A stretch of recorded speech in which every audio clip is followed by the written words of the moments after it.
You know, we rely on experts for pretty much everything, right? From financial advice to political forecasts. We trust their judgment, their experience, and especially their confidence. But here's a scary thought. What if that confidence, that powerful feeling of knowing, is just, well, an illusion? We're about to dive into a fascinating cognitive trap that, believe me, affects every single one of us. So yeah, that's the big question we're tackling. We're going to explore why even the most seasoned professionals can be spectacularly wrong, and, maybe more importantly, why they stay so incredibly confident even when all the evidence is screaming otherwise. Okay, so to really get this, we've got to go back in time.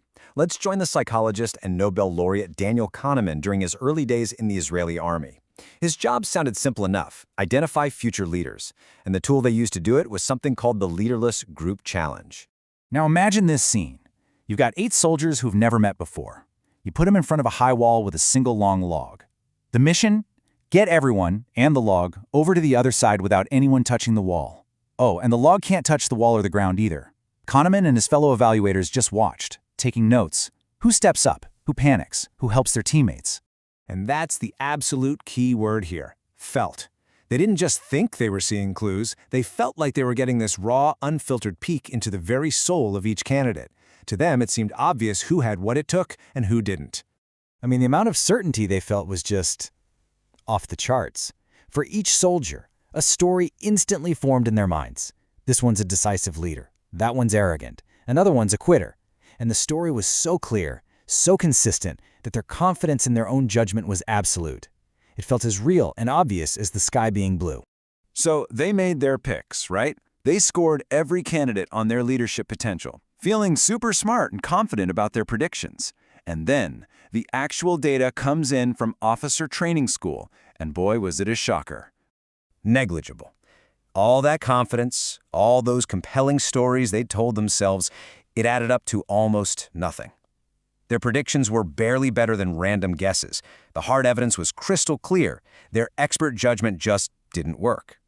But here's the part that is just mind-bending. You'd think, after seeing this undeniable proof that their method was useless, they'd change things up, right? Maybe be a little more humble with the next group? Nope, not at all. The very next day, with a new batch of soldiers, they felt that exact same surge of confidence. Knowing they were wrong in general did nothing to shake their confidence in the specific case right in front of them. And this crazy phenomenon has a name. Kahneman called it the illusion of validity. It's this powerful bias where our confidence comes from how coherent a story we can build, not from how good the evidence actually is. If it makes sense in our heads, we feel certain. Yep, it really boils down to this. Your brain is a sucker for a good story. It will always prefer a narrative that's simple and makes sense over messy statistical reality. High confidence doesn't mean you're right. It just means you've built a really convincing story in your head, one with no plot holes. Okay, so you might be thinking, that's a neat story about soldiers. But what about the real world? Well, let's talk about a world where this illusion costs people billions of dollars every single year. Finance. Everyone who trades stocks thinks they've got the secret sauce. But do they? A researcher named Terry O'Dean got his hands on the records of 10,000 brokerage accounts over 7 years, and what he found is just wild. On average, the stocks that individual traders decide to sell actually did better than the stocks they decide to buy, by a pretty significant 3.2% per year. Let that sink in for a second. All that research, all that screen time, all those gut feelings and active trades, and they would have literally made more money if they had just sat on their hands and done absolutely nothing. Their illusion of skill was actively making them poorer. Okay, but those are just regular folks, right? What about the pros, the wizards of Wall Street? Well, Kahneman got to analyze the year-to-year performance of 25 professional wealth advisors. He checked to see if the top performers in one year were also the top performers the next. The correlation he found? 0.01. Basically zero. None. Zip. This just says it all, doesn't it? An advisor who had a fantastic year got a huge bonus because everyone, including the advisor himself, thought he was a genius. But in reality, he was probably just lucky.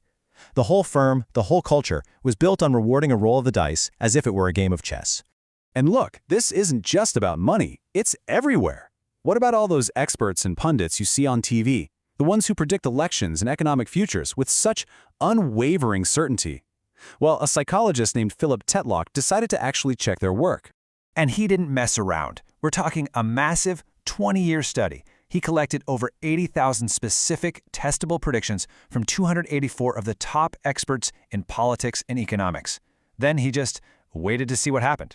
It's one of the biggest studies on expert judgment ever done. And the results?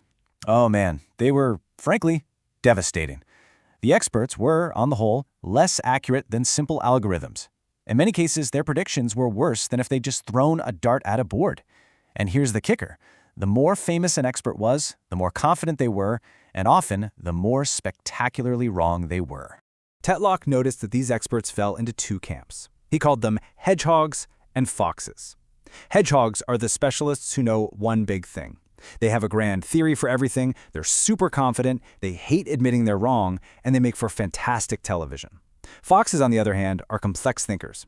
They believe reality emerges from a ton of different forces, they're comfortable with uncertainty and luck, and they're better at predicting the future. The catch? Their nuanced "it depends" answers mean you're way less likely to see them on TV. So where does all this leave us? I mean, should we just assume every expert is wrong and trust no one? Well, no, not exactly. Let's pull together what this all really means. The big lesson here isn't that experts are trying to fool us. It's that in many ways, they're fooling themselves. The world, especially big, complex things like the stock market or global politics, is just fundamentally unpredictable. The illusion of skill pops up when we forget just how huge a role plain old luck and randomness play in everything. If you remember one thing from all this, make it this. That powerful feeling of certainty, whether it's in your own head or coming from an expert on TV, is not a reliable guide to what's true. It's just a reflection of how good the story is that we're telling ourselves. And that brings it all back to us, doesn't it? It leaves us with one final and maybe uncomfortable question to think about in our own lives.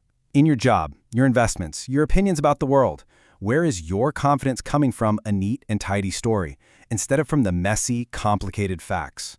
Because recognizing that difference, that's the first step to making much, much smarter decisions.